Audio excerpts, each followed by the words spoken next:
آج شب برات کا دن ہے۔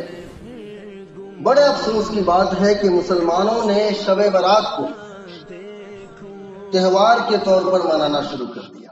کس کے طور پر؟ تہوار کے طور پر، حالانکہ شب برات کوئی تہوار نہیں ہے۔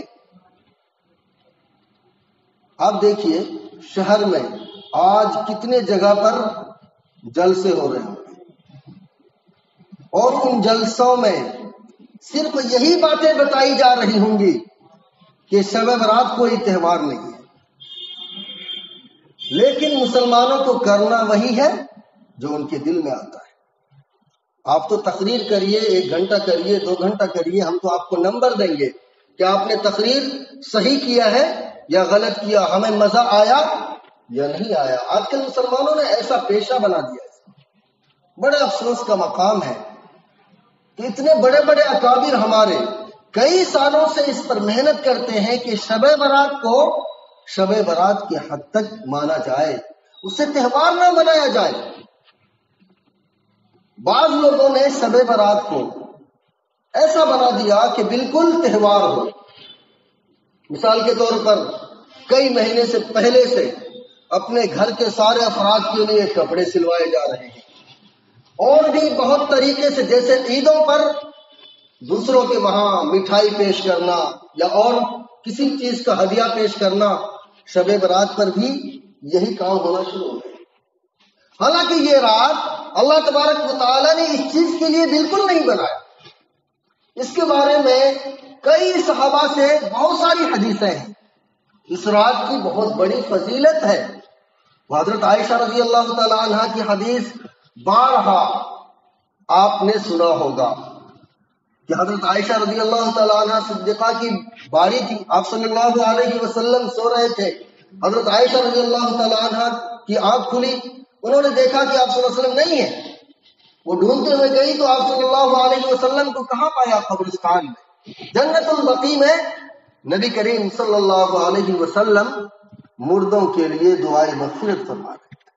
اب آپ بتائیے، اگر قبرستان جانا اتنا ہی ضروری ہوتا، آج کی رات میں آج کی رات کی بات بتا رہا ہوں، آج کی رات میں قبرستان جانا اتنا ہی ضروری ہوتا تو کیا آپ صلی اللہ علیہ وسلم اپنے صحابہ کو بھی ساتھ نہیں لیتے؟ اکیلے چلے جاتے؟ یا آپ کے بستر پر آپ کی اہلیہ محترمہ حضرت عائشہ صدیقہ رضی اللہ تعالی عنہ سو رہی ہیں، کہ آپ صلی اللہ علیہ وسلم ان کو بھی بتا کر نہیں جاتے کہ آج شعبان کی 15ویں رات ہے، آج قبرستان جانا چاہیے اور وہاں پر جا کر ایصال ثواب کرنی چاہیے۔ حضرت مفتی شفیع عثمانی رحمۃ اللہ علیہ، مفتی تقی عثمانی مجد اللہ العالی کے والد محترم، انہوں نے اپنی کتاب میں لکھی کہ جو چیز جس درجے میں اللہ تبارک و تعالیٰ نے نازل کیا، نبی کریم صلی اللہ علیہ وسلم سے جس درجے میں ثابت ہے، اس کو اسی حد تک رکھنی چاہیے۔ آپ صلی اللہ علیہ وسلم ایک مرتبہ قبرستان گئے تھے، ایک مرتبہ والی بات ہے یہ، تو آپ بھی کبھی جائیے، کبھی نہ ہو تو مت جائیے، ضروری بھی نہیں ہے۔ ضروری سمجھ کر کسی بھی چیز کو کرنا اصل یہی غلط ہے۔ مثال کے طور پر حلوائی کھاتے ہیں، ہر دن کھائیے، کوئی بات نہیں، آج کے دن بھی کھا لیجیے، کوئی بات نہیں، لیکن شب برات کو حلوے تک محدود رکھنا پھر یہ غلط ہو جاتا ہے۔ اسی طریقے سے بعض لوگ سننے میں آیا کہ نوافل کی جماعت کرنے لگے، نوافل کی جماعت کرنے لگے۔ میرے دوستو، اللہ تبارک و تعالیٰ نے عبادات کو 2 حصوں میں بانٹ دیا۔ جیسے ایک بادشاہ ہوتا ہے نا، اس کا ایک عام دربار ہوتا ہے، ایک خاص دربار ہوتا ہے۔ عام دربار فرض نماز کی جماعت ہے، سب کے لیے حکم ہے کہ مسجد آؤ۔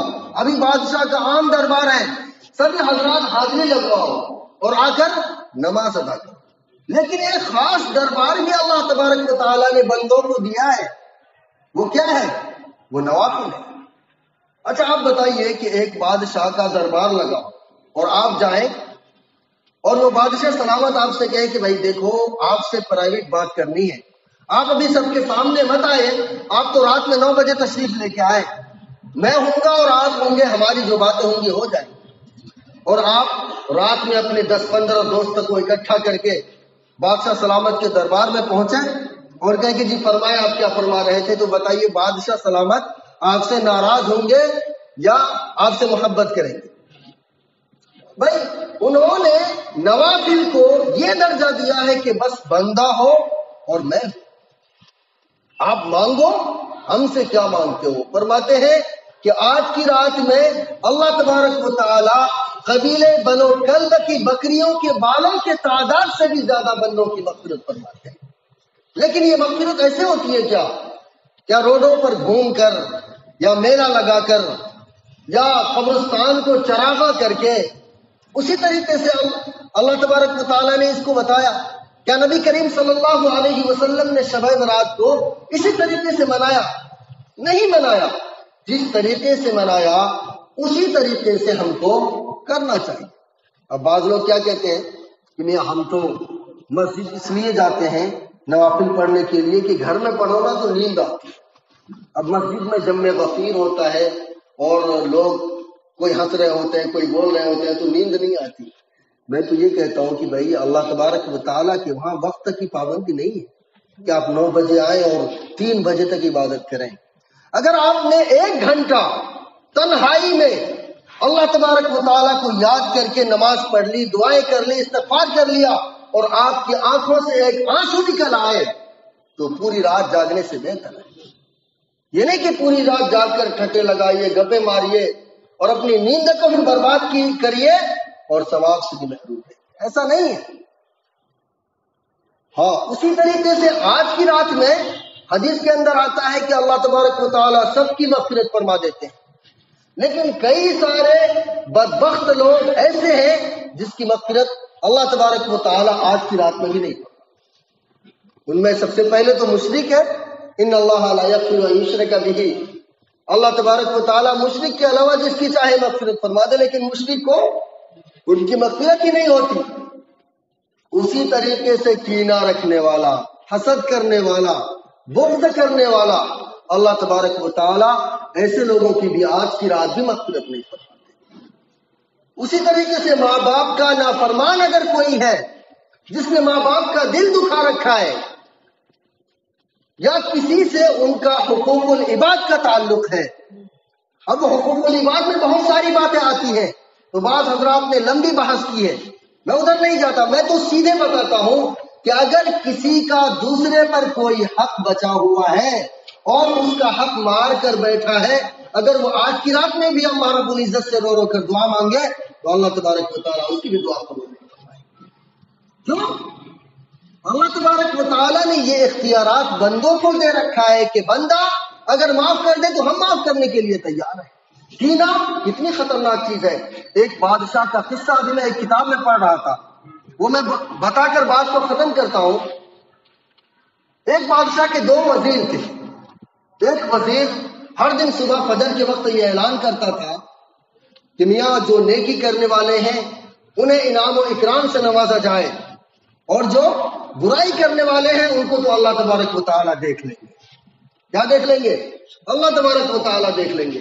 بادشاہ کو ان کی یہ بات بہت پسند آتی تھی کہ بھئی جو اچھا کرنے والے ہیں تو انہیں انعام دیا جائے، اور جو برائی کرنے والے ہیں تو اللہ حاضر ہے ان کے لیے، ان سے اللہ تبارک و تعالیٰ خود نپٹے گا۔ بادشاہ کو ان سے محبت ہو گئی، اس وزیر سے بہت زیادہ محبت ہو گئی۔ اب دوسرا جو وزیر تھا نا، ان کے دل میں حسد پیدا ہوا۔ اس نے سوچا کہ اگر اسی طریقے سے محبت بڑھتی رہی تو پھر تو میرا پتہ ہی صاف ہو جائے گا نا۔ اس نے جا کر بادشاہ کے کان میں ایک بات کہی کہ جن سے آپ اتنی محبت کرتے ہیں نا وہ آپ کی بہت برائیاں کرتا ہے۔ بادشاہ سلامت کہنے لگے کیا برائیاں کرتا ہے؟ وہ کہنے لگا کہ وہ کہہ رہے تھے کہ آپ کے منہ سے بہت زیادہ بدبو آتی ہے۔ اب بادشاہ سلامت کہنے لگے اچھا میں آزماؤں گا۔ اب اس نے کیا چال چلی، اس وزیر کو دعوت کر کے گھر بلایا، اور گھر بلا کر خوب لہسن اور پیاز جو کچا ہوتا ہے، کچا لہسن پیاز کھلایا تاکہ اس کے منہ سے بدبو آئے۔ دعوت کھلا کر اس کو بھیج دیا۔ اب جب یہ بندہ بادشاہ سلامت کے سامنے حاضر ہوا، اور بادشاہ کی کڑی نظر تو تھی کہ یہ میری برائیاں کرتا ہے، اس کو سامنے بلائے کہ یا اب جب یہ جانے لگا تو اس کے دل میں یہ خیال آیا کہ یار میں نے کچا پیاز اور لہسن کھایا، کہیں ایسا نہ ہو کہ بادشاہ کو میرے منہ کی بدبو کی وجہ سے تکلیف پہنچے۔ اس نے منہ کے اوپر، ناک کے اوپر ایک ہاتھ رکھ لیا اور بادشاہ کے قریب جا کر بیٹھا۔ اب بادشاہ سمجھ گیا کہ حقیقت میں وہ جو کہہ رہا تھا نا صحیح کہہ رہا تھا، اس کو میرے منہ کی بدبو سے انہوں نے اپنے منہ کو بچایا، حالانکہ بات ایسی نہیں تھی۔ اب بادشاہ کو بہت غصہ آیا، لیکن ان کا سزا دینے کا طریقہ الگ تھا، وہ کسی کو معلوم نہیں تھا۔ وہ کیا تھا کہ اگر کسی کو انعام و اکرام دینا ہوتا، ایک خط لکھتا، اس کے اوپر اس کو پیک کر کے اس بندے کو تھما دیتا، اور قریب کے جو گورنر ہوتے نا کہتا جاؤ ان کے وہاں سے ملاقات کر آؤ، یہ خط پہنچا کے آؤ۔ اب جب وہ خط ان کے پاس پہنچتا تو وہ دیکھ کر اچھا ان کو اتنا انعام دینا ہے تو انعام دے دیا جاتا، اچھا ان کو اتنے کوڑے لگانے ہیں تو کوڑے لگا دیا جاتا۔ اب بادشاہ کو ایسے ہی سزا دینا تھا۔ انہوں نے ایک خط لکھا کہ اس وزیر جو بندہ خط لے کر جائے اسے قتل کر دیا جائے۔ خط کو پیک کر کے اسی وزیر کو تھما دیا اور کہا کہ جاؤ فلاں جگہ پر جو گورنر ہے اس کو یہ خط پہنچا کر آ جاؤ۔ اب اس کو معلوم تو تھا نہیں کہ اس خط کے اندر کیا لکھا ہے، لیکن جو دوسرا وزیر تھا نا وہ چونک گیا کہ یار میں نے شکایت لگائی لیکن بادشاہ کو اب بھی نہ سوجی، اب بھی یہ ان کو انعام دینے کے چکر میں ہے۔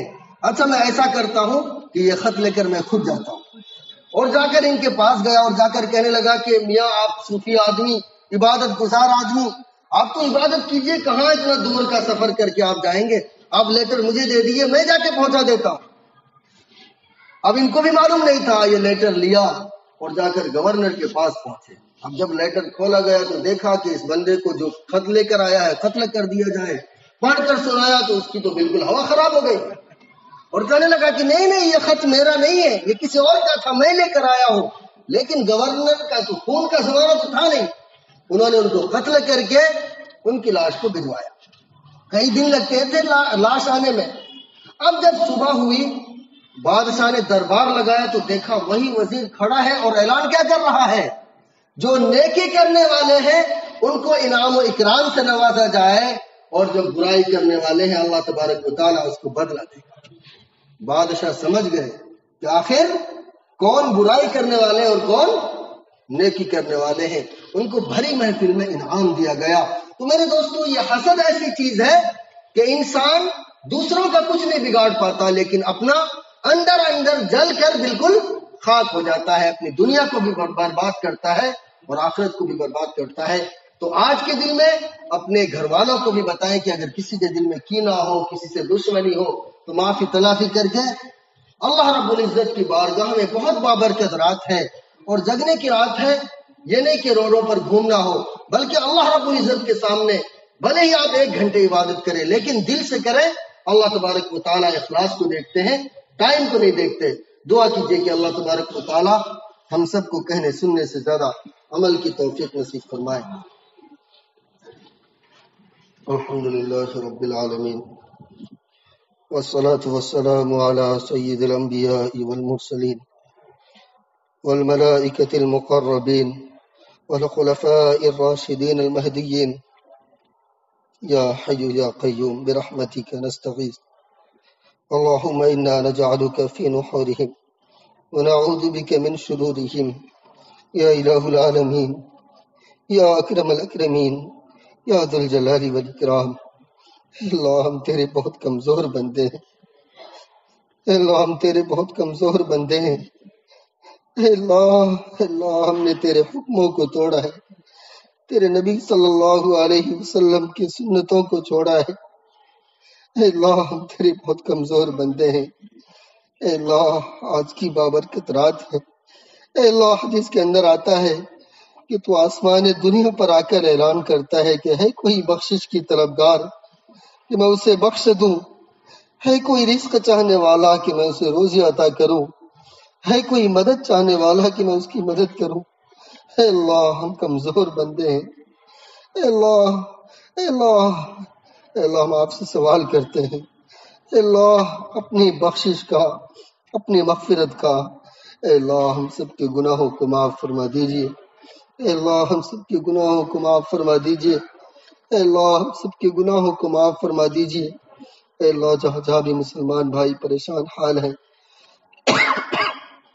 اے اللہ ان سب کی پریشانیوں کو دور فرما دیجیے، اے اللہ میں سے جتنے بھی بیمار ہیں، اے اللہ ہم سبوں کو شفاء کاملہ عاجلہ مستمرہ نصیب فرما دیجیے، اے اللہ اے اللہ اے اللہ جتنے بھی مسلمان بھائی اس دنیا کو چھوڑ کر چلے گئے ہیں، اے اللہ آج کی اس بابرکت رات کی برکت سے اے اللہ ان سب کی مغفرت فرما دیجیے، اے اللہ ہمارے نام اعمال میں اے اللہ نیکی کرنے کی توفیق عطا فرما دیجیے، اے اللہ تمام برائیوں سے بچ کر زندگی گزارنے کی توفیق نصیب فرما دیجیے، اے اللہ ہم سے تو مانگنا بھی نہیں آتا لیکن تجھے دینا آتا ہے، عطا کرنا آتا ہے، اے اللہ تو ہم سب کو بھی مانگے عطا فرما، ہماری اس مختصر سی دعا کو اپنے حبیب کے صدقے میں قبول فرما، وصلی اللہ تعالی علی خیر خلقہ سیدنا محمد وآلہ واصحابہ اجمعین۔